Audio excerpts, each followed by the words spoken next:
Welcome to the Career Jiu-Jitsu podcast. It is your favorite hosts, Frank D'Amelio and Jason Patterson, here with you to give you some amazing content today. Today's guest proves to you, our listeners, that your passion and your profession do not have to be separate.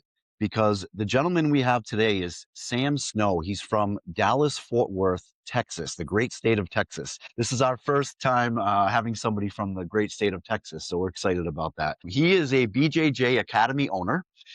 He's a third-degree black belt. He's been training jiu-jitsu for about 20 years, which is nice to hear because that's exactly how long that I've been training. So we kind of have that in common. He has learned also not just about being a BJJ Academy owner, but the information he's going to give us, our listeners today, is going to be amazing because he's been able to connect his strengths of jiu-jitsu into his professional life as well. He's grew up as an entrepreneur, so he has an entrepreneur mindset, which is great. And he started a nonprofit organization that he's going to talk about called Map Mission. He also is a founder of an organization called Dad Squad, which is really interesting. I can't wait for him to talk about that.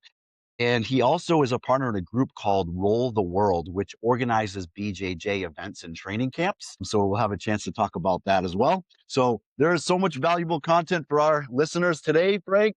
So stay tuned to the whole podcast. Thank you, Sam, for having this day with us today. Yeah, Thank- Sam, thanks so much for giving us your time here. And Jason and I are absolutely fired up to hear about your story. And our listeners are going to really, it's kind of like a movie. He's got some great things he accomplished, and he's fallen hard, and he's gotten back up, and he's shown some great resilience. So without further ado, Sam, I'd like to just start this out with, tell us about your career path, the highs, the lows, and where you are now. Man, I don't know if I can live up to all that, but thanks, guys. Thanks for having me over here. It's good to be on. Frank the Tank, I like it.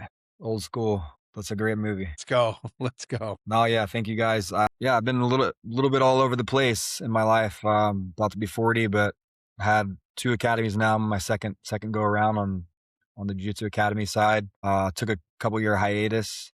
I was doing sales for a company called Deluxe Merchant Services. I was doing roofing, doing some stuff like that. I even ventured into Gracie Barra to help teach there down the street from where my academy is now. And yeah, I had an academy before, had a bad investor. All the instructors, we decided to leave, and it was the academy I founded. So that was kind of it was a tough time in my life. Didn't know if I was ever going to open an academy again.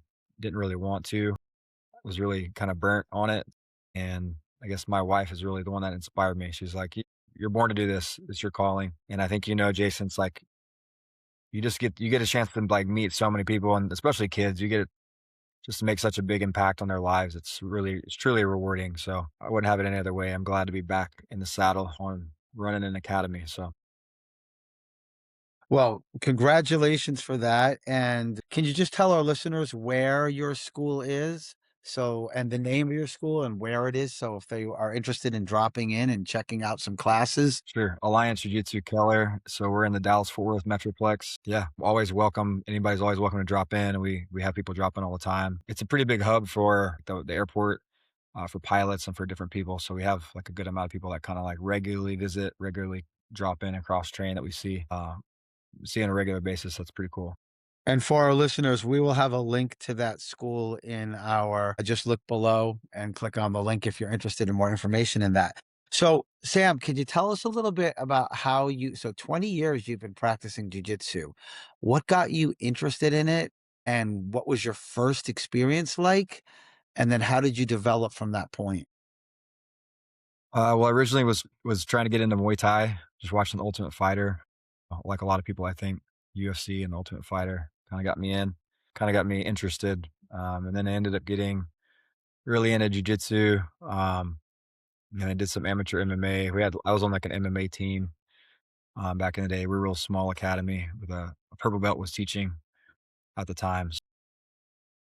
Yeah, I did some MMA. Did through MMA, I was able to do the Muay Thai that I was looking for, some Greco-Roman wrestling type of stuff, freestyle wrestling type of stuff. So my little brother did judo before I even started in jiu-jitsu, so I was able to go do some judo. And yeah, just fell in love with jiu-jitsu.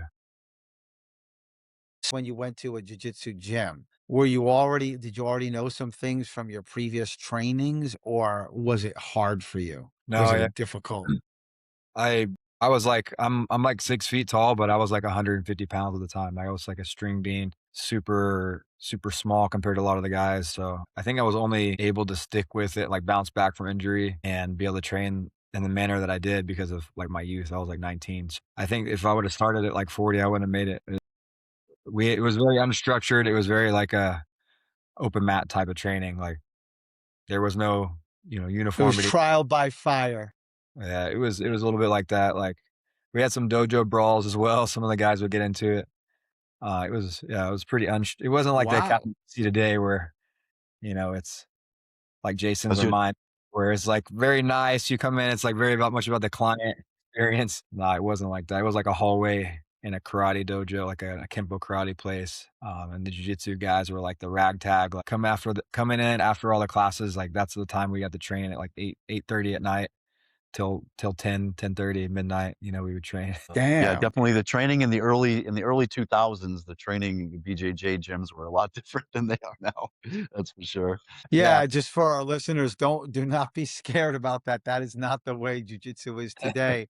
That's old school badass, right? But if you go into a gym, most gyms today, you're treated as a guest and everybody wants you to stay. And it's a much more loving environment now than it used to be, right? Yeah, and the methodology and just the whole structure and the business side of things. It's an actual business with, SOPs and methodologies and, staff and everything. So, we really want people to stay, obviously, for the business side of things, obviously, but we love jujitsu, right? Like we want people to enjoy it and stay for the long haul, not get injured like I did like the first week.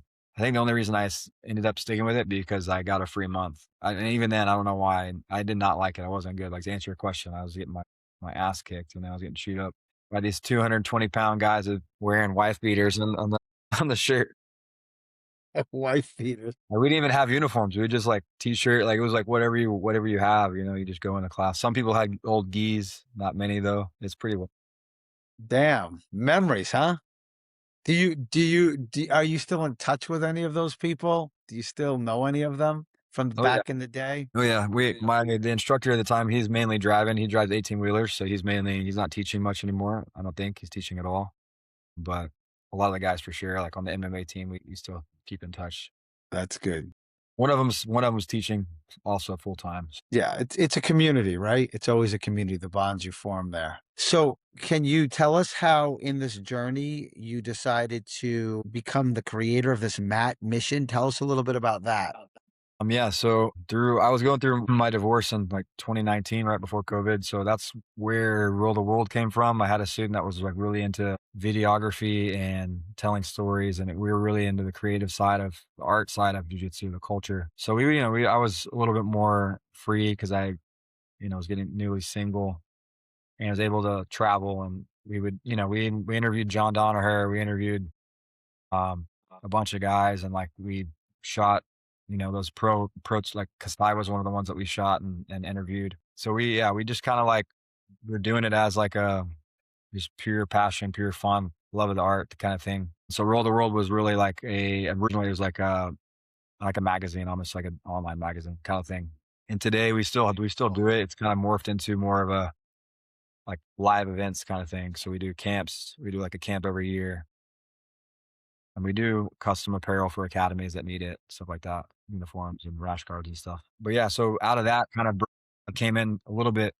One of the reasons why the Map Mission was formed is because of that. We were meeting, big network of people, meeting people, seeing kind of needs in the community. There's a lot of people that can't afford jiu-jitsu these days. It's very expensive. So it's really birthed out of actually me as a gym owner sponsoring people myself, right out of my pocket. And eventually you can't really only do so much. I have kids, I have mouths to feed. I got 5 kids of my own. So it's Well, like you can't. The business has to survive, and you can't just take all of it all the time. So, and then I have so many gym owner friends, and it's really like to support the gym owners, to give them more resources and be able to make a big impact. So I really believe like the gym owners are making the biggest difference as in their communities. They're having the biggest impacts on the kids. They're the ones teaching. They're the ones interacting with the families, the parents, and knowing what the kids need, knowing what the struggles are. So if we can support the gym owners by providing scholarships, paying for some of the kids' memberships instead of just Academy doing it, out of the goodness of their heart, we're actually able to provide some support for those people so the gyms don't go away. The gyms need to stick around. Those academies are like a hub, it's a hub of goodness that is really making a big impact on the community. So Yeah, Jason, it's the name is escaping me. The individual that grew up in the Bronx his dad was like Torres, a yes, Rolando. Rolando, just an example. I don't know if you've seen that episode, but somebody who grew up in a drug infested environment and his family was involved in drugs, and he found a jujitsu gym and made some friends there. So he had his thug friends and his jujitsu friends, and his jujitsu friends eventually said, "Come on, just keep practicing. Let's keep going." And now the guy owns his own gym and he's cleaned up his life. And it's so what you're doing there, we've actually seen on this program, you give a youth who might be in a rougher situation and a harsher environment, you give a youth that opportunity to learn jujitsu, and the discipline and the friends you make and the community can absolutely turn around somebody's life. yeah, we only know only us as practitioners, I think, know how powerful it is, how powerful like just giving someone jujitsu, how powerful that can be. Like it changed my life. It can change anybody's life, and it's the trajectory of your life. We have in my academy right now, we have like 3 foster kids, and they actually got taken out, like rescued from their house from like the Texas Rangers were involved, right? Their parents were drug addicts, and it was just they'd never been to school. 10, 12, 13-year-old kids never been to school, and they're in school now making A's and B's, and they're luckily we got to meet them. We got to know who they were, and we're able to like, hey, bring them into the academy. Hey, jiu-jitsu will be great for them.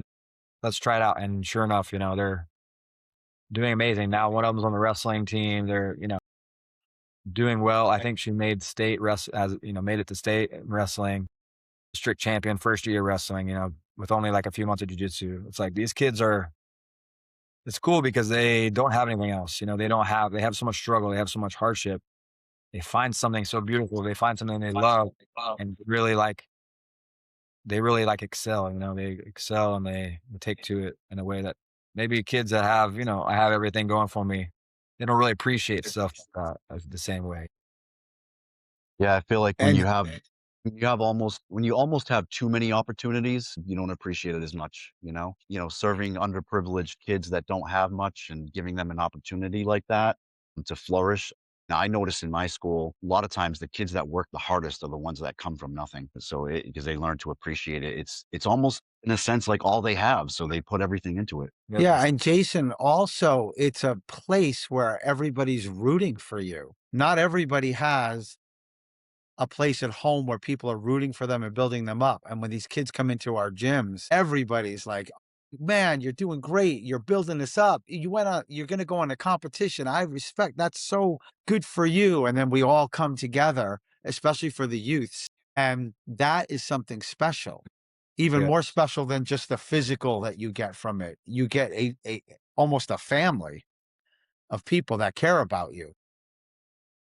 Yeah, I mean, it's like it's been modeled so much from even just from the Brazilians, like Leandro Lowe was from a project, the Miao brothers, so many people, Hibamar, they were all from these projects, like Cicero Costa probably. So, and those are the kids. It's really a big majority of them, like the ones that get to that status where they're like just high level athletes that are just hungry, it's so often, more often than not, it's those kids with those backgrounds that come from nothing. So super cool to Right. be able to do that here in the US. So that's one thing I want to see happen, I want to be able to foster that. Yeah.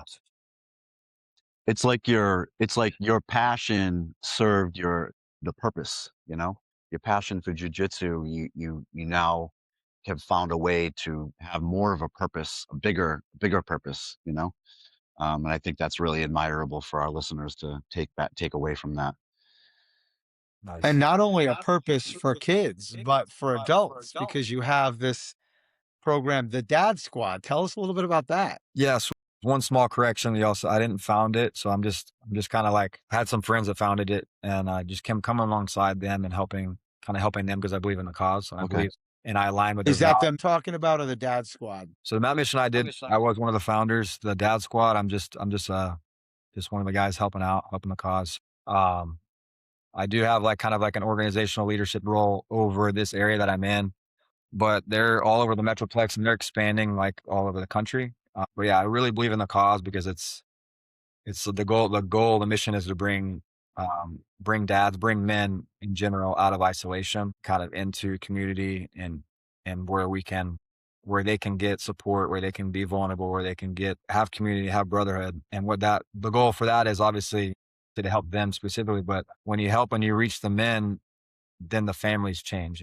Then the families get the benefit of that because really the family is the first line of defense for the families, is the first line of provision, everything and coverage, and the health of the family is really hinges on the father. So that's kind of like the mission of the Dad Squad.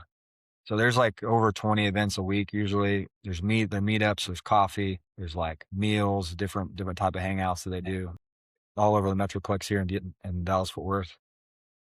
So it's been super cool to see. We hosted one like family potluck at the academy as well. And it's really good for networking as well as a business owner. That's one of the main reasons. Selfishly, like I got to get my business, in the black. New academy, we got to get off the ground, get that momentum going. It takes a lot of work.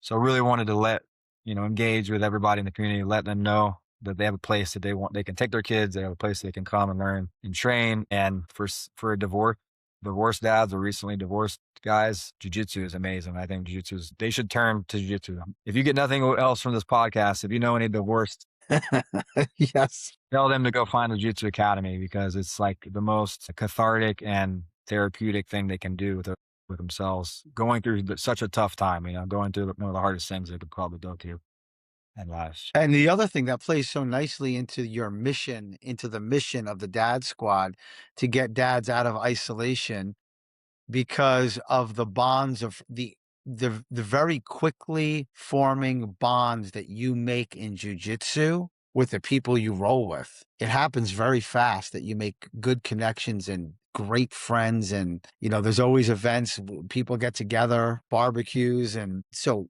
when you're trying to get somebody out of isolation, if they just practice jujitsu, they're definitely no longer in isolation. Yeah. I mean, it's cool too. Like so you could be isolated if you choose to be, maybe, and like you could still be weird and come in and not get to know anyone.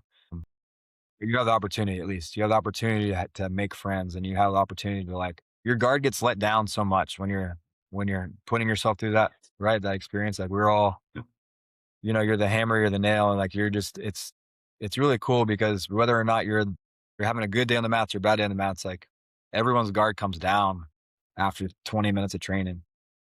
When is everybody more talkative? Everybody's showing up, everybody's kind of quiet, at the beginning of training, like, oh, we're sore, we're tired, whatever. But once you like finish the training, you can't get anyone out of the academy, right? Everybody's sitting around talking. Like, I'm looking at my watch, like, man, guys, like I'm trying to get home to my kids. Like I need to get home. I'm cleaning the mats. I get the leaf blower, about to try to leaf blow the people off the mats. And, like I'm trying to trying to blow all the hair That's a off. good technique, Jason. Yeah. You got to pick that Yeah. one up. I'll The try leaf that. blower. I like that. So, like that's where Yeah. they have the community, they have the social lubricant. It's almost like they had a couple beers and they want to just talk and be vulnerable with each other, engage with each other, laugh, whatever, joke around. But the guards come down with jiu-jitsu, like people connect, Yeah, it's like another purpose-driven process, right? Like you're adding this to all the things that you have going on. You're multitasking a lot of different things, and it just sounds like you have really found a way to find purpose in a lot of different things. And having this Dad Squad is a great purpose. I mean, I've been through a divorce myself, so just by you talking and hearing you talking about how one can find jujitsu and it can change their life, I 100% agree with that. I found jujitsu before my divorce, but I definitely agree with that 100%. Yeah, same here. Like, but it helped me through that. I think a lot more than I realize. If I think about it, you really need that therapy. You need, like the mat calls you in a different way. Like I think at the time of my divorce, I was like actually not training as much.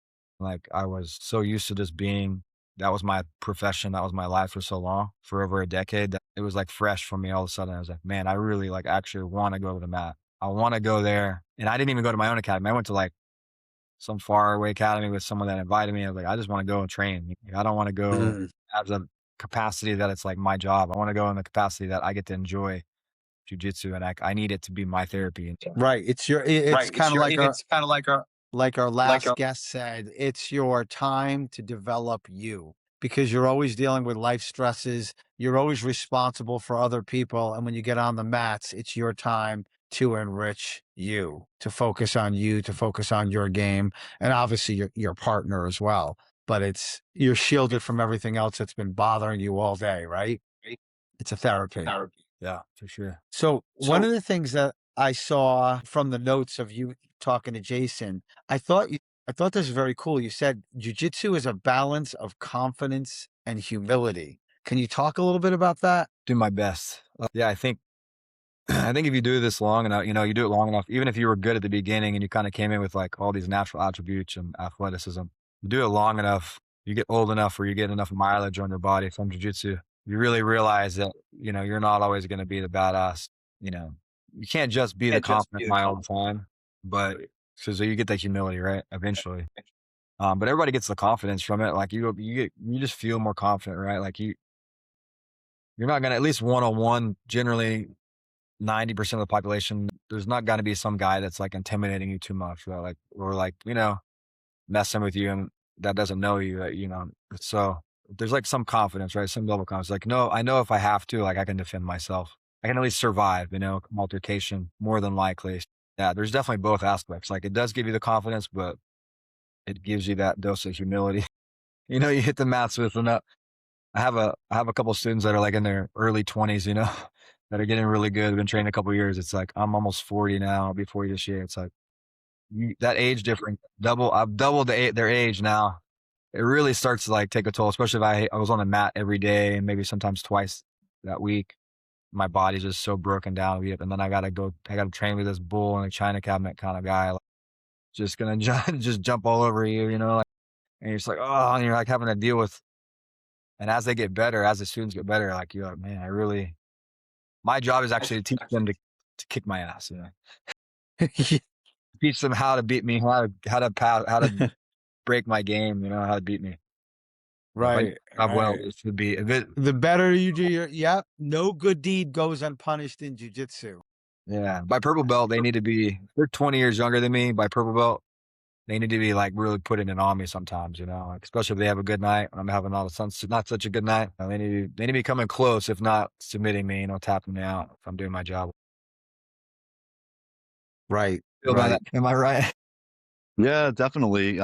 It's good for us to get pushed too, like as academy owners, we're teaching so much. And we're making sure everybody else is taken care of, and it's hard to find the time to take care of ourselves too and make sure that we're training and doing what we need to do to keep growing as well. So 100% agree with that, Sam. I really like I want to just kind of get back to talking a little bit about how you used like this strategic pivoting in your business where you were able to kind of like piggyback on your strengths. And I was wondering if you can kind of talk to our listeners a little bit about how you or what you did or how you came up with these ideas to kind of piggyback things because you started, your academy and then you started realizing I can help my academy by using these other skills that I have. So you develop the mat missions, you developed the dad squad or helped run the dad squad, and even the roll the world as well. So there's like three things right there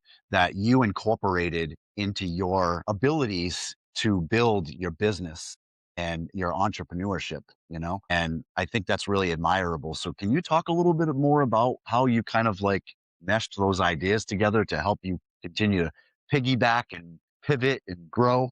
Well, yeah, I wouldn't say it was like my intention to have all this stuff, but they do really mesh well.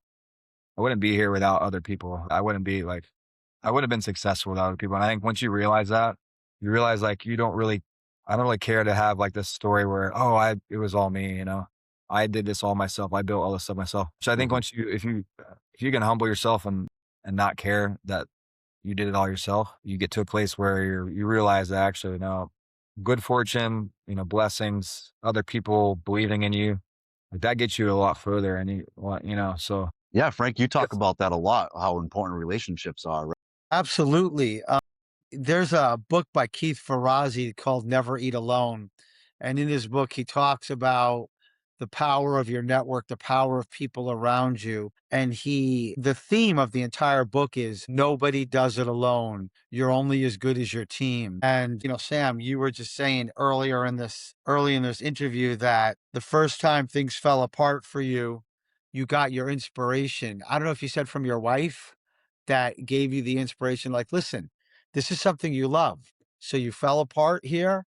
Let's give it another shot. And that inspiration was a spark that ignited you to actually take the risk, go again, this time a little bit smarter, and make it happen. Yeah.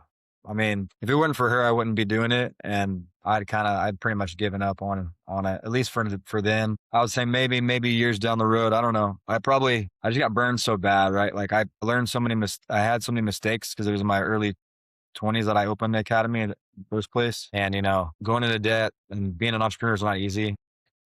People want to open a gym. They think it's easy. They think they're just going to show up and teach jiu-jitsu to people that are there, that are eager to learn from them, but that's not how it works. There's just so many things you got to balance and different roles and learning.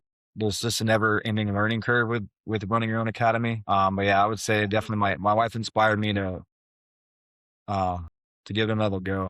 Yeah, that endurance, right? It takes like, we talk a lot about in our podcast about how, that whole 1% better every day concept in jujitsu, that popular saying there. And just continuing to move the needle, is important. And, just being able to move the needle in different ways, even if it's not just in one source. Like as an entrepreneur, you like to try to, I mean, business wise, financially, you want to try to find different sources of income if you can. And, it's great that you're able to be creative and find different ways too. So I think that's awesome. Keeping moving the needle in different directions. It's not always moving the needle in the same direction. Sometimes it's moving the needle in different directions too. Yeah. And I mean, there's the world and the mountain is pure passion, passion projects. I don't really make any money off of them. And I really have thought, and maybe I shouldn't say this, I've thought many times about giving up on those. And it is like you have a bandwidth. You only have so much bandwidth for the time in the day, right? But I'm glad, just like I didn't give up in jiu-jitsu, I'm glad that I made it to black belt. That's one thing I do try to put in like students' ears and kids' ears early on is like, if you want to make it, you kind of have to commit, kind of like marriage. And for better or for worse, I'm going to commit and I'm going to stick it out because, man, jiu-jitsu can be rough. It can take a lot from you. you get a certain number of injuries. You like, man, it's a grind. Like you said, that endurance, I think it's a huge parallel, like you're saying, Jason, like an entrepreneur and a jiu-jitsu journey to make it to black belt when especially you have a family, these guys that have very demanding careers and they come in at night and sacrifice time with their kids. Like it's no joke. And being an entrepreneur is similar. Like you're going to be staying up late. You're going to stay up. You're going to be stressed for days on end to try to accomplish something. You're going to always feel behind the eight ball. You're going to have all these things that you need to do. And it's like, the pressure can be pretty crazy. Financially is the main thing. It's like, you're working for at least probably 12 months for free. Or actually you're paying to work. You're putting your own money,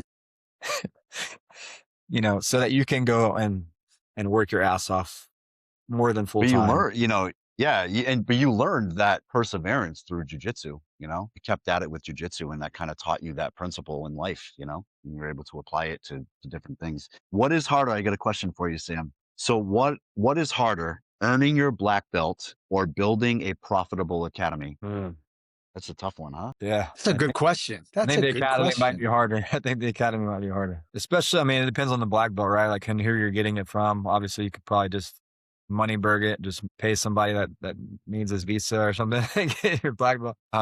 We could buy it off. Wait, hold on a second, Jason. Can I pay for mine? I did not know this was an option. What am I doing working so hard? Make sure you pay more than anyone else that earns it, Frank. How's that? So building. Figure out what Jason's price is. Yeah. Well, I'm sure Sam wouldn't mind selling one. Let's start a bidding process right here. I'll start it at $500. Who's in? Yeah, you mentioned purple belts, Sam. Frank just got his purple belt. So I Yeah. think Frank wants to get down there to Dallas, Fort Worth and push you a little bit too. What he does Yes, though, Sam, is he makes sure that when he rolls with you, he makes sure that he gets the best position possible where he's like sinking the choke in really deep where it's like 90% there before you're allowed to move. yeah. It's called strategy, right? When we do resistance drills and like, okay, get the person's back. Well, I'm locking it in. I'm going to use that opportunity, right? Because you work smarter, not harder. Oh yeah. Always. I've been doing it lately. I've been doing that lately in the academy. I've been like, I'll run the training and I'm making the guys do all this positional training, all this stuff first, and then I'll jump in there. Now is my chance. Now I can go at my own That's it. speed. I don't have to be going at this 20-year-old speed, world championship final match speed. Absolutely. I can go in at One the other warm up. one other tip, because as we get older, one of my strategies, jujitsu strategies that works all the time. So we do 5-minute rolls, and all I do before the roll, slap and bump, and you just say, well, let me just, and you got to retie your knot, tuck in your gi, burn off 20 seconds right there. Helps the cardio, helps the gas tank. That's a freebie from me to you. Yeah, you can also like psychologically kind of manipulate the situation a bit, right? Be like, oh man, my back's really sore. I didn't sleep very good last night. Do you mind Yeah, if I yeah. start on top side control? That's it. Oh yeah, 100%. You always tell your partner, let's go light. My back hurts. Let's go light, and go light unless you get a dominant position. If you get that dominant position, you crush them without mercy. But if they get on top, no, no, we're just going light. You talk it out, right? Coaching them, coach them through this session. Yeah, good. All the cheap, dirty tricks that old people try to use. Yeah. That That would would be be good great. when we Frank, get we get you would kill it. You would kill it in that podcast. It would go viral. I am the worst training partner ever, I'll admit it. But we have fun. We definitely have fun, and that's what matters. So Jason, I have lots of notes here for Well, our what wrap up, time but is it? I think it's tap out time, where we tap out and we bundle up some of the great golden nuggets we get from our interview here with Sam. And I have lots of notes. I probably won't be able to say everything I have here, but I'll try to call out the things that I found most profound. And let's start out with the power of inspiration and the power of having a network of people around you who are rooting for you and who are on your side. That cannot be understated. Sam, we're talking to you right now, and we wouldn't be having you on the show if, when you're at your lowest point at the trough, you didn't have somebody there to say, come on, man, you got this. Let's do this again. And that was the spark that you needed.